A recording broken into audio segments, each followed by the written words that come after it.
Selamat datang di channel saya Serangga Gatal.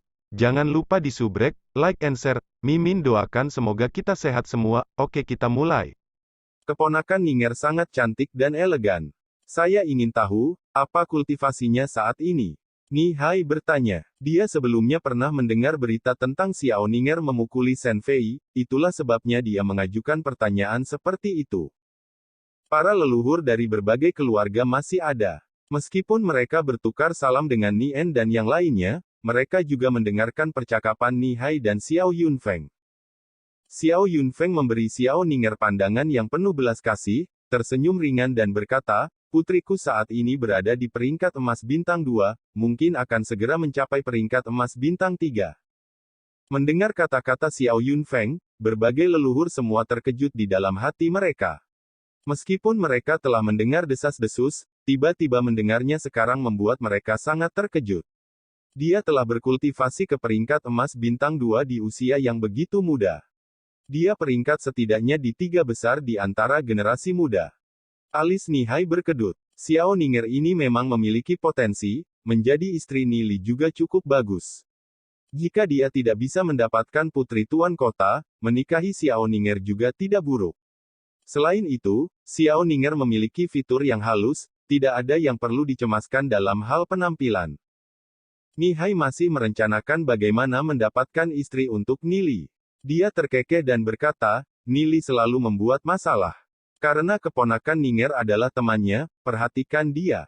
Jika Anda punya waktu, Anda dapat mengunjungi keluarga tanda surgawi saya lebih sering. Nihai secara alami tidak akan melompat pistol, setelah semua, Nili belum membuat keputusan sendiri. Bagaimana mungkin Xiao Ningger tidak mengerti arti dari kata-kata Nihai?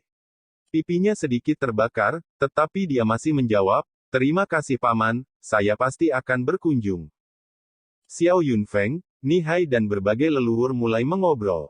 Meskipun keluarga tanda surgawi hanya keluarga aristokrat, tidak ada yang berani menganggap keluarga tanda surgawi sebagai keluarga aristokrat. Di kursi atas, Ye Xiu menatap Nili dan tersenyum berkata, Nili, aku ingin kamu menjadi tuan rumah dalam perjamuan ini, bagaimana menurutmu? Karena fakta bahwa acara gerombolan binatang iblis baru saja berakhir, prestise Nili telah mencapai puncak di mata semua leluhur.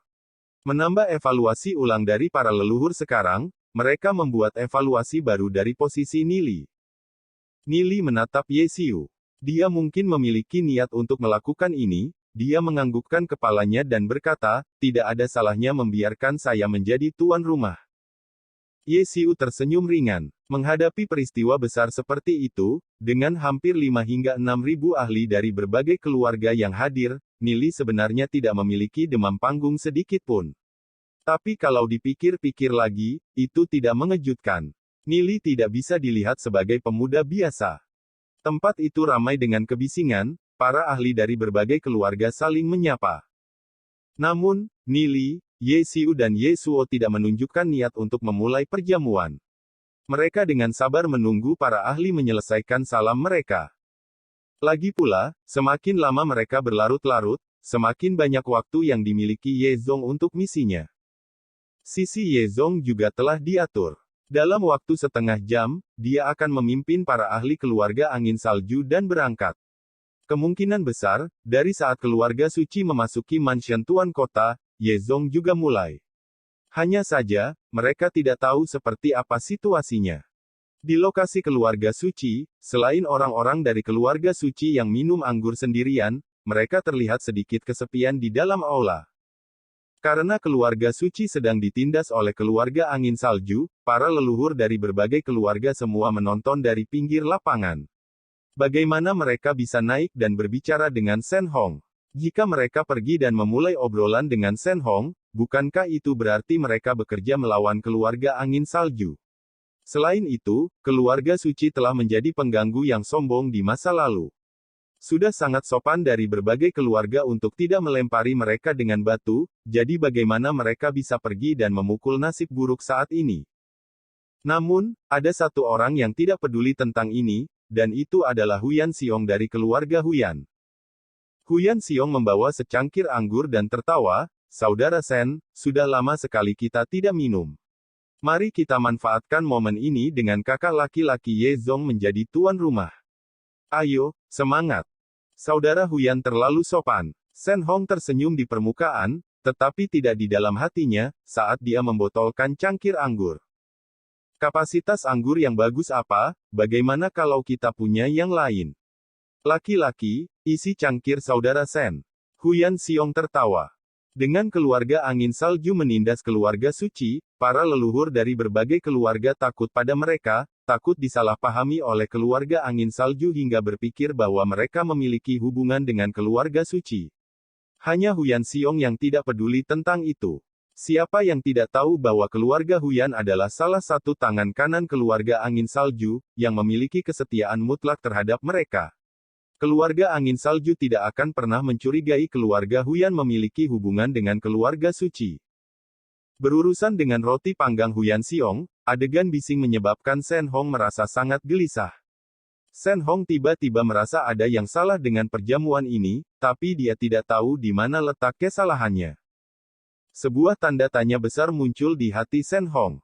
Apakah Ye Zong sudah mati? Jika Ye Zong mati, maka perjamuan ini akan digunakan untuk memilih patriark baru. Keluarga angin salju mungkin tidak akan dapat menemukan kandidat yang cocok dalam waktu sesingkat itu. Jika Ye Zong tidak mati, maka perjamuan ini mungkin digunakan untuk berurusan dengan keluarga suci. Dengan ahli keluarga suci di sini, jika keluarga angin salju benar-benar akan berurusan dengan keluarga suci, Ye Zong pasti akan muncul. Karena Ye Zong tidak muncul, seharusnya seperti yang Ye Han katakan, dia diracuni oleh ramuan lidah drakonik dan sudah mati. Namun, mengapa Huyan Xiong tidak menunjukkan kesedihan di wajahnya? Dengan benar, Huyan Xiong seharusnya diberitahu tentang berita kematian Ye Zong. Aku akan melihat untuk melihat apa yang kalian rencanakan. Shen Hong dalam hati berpikir untuk dirinya sendiri. Dia dengan dingin mendengus dan membuat ekspresi tegas saat dia terus membotolkan anggur. Langit berangsur-angsur menjadi gelap, kegelapan menyelimuti seluruh negeri. Area lain di kota Glory telah tenang, namun, mansion Tuan Kota masih menyala.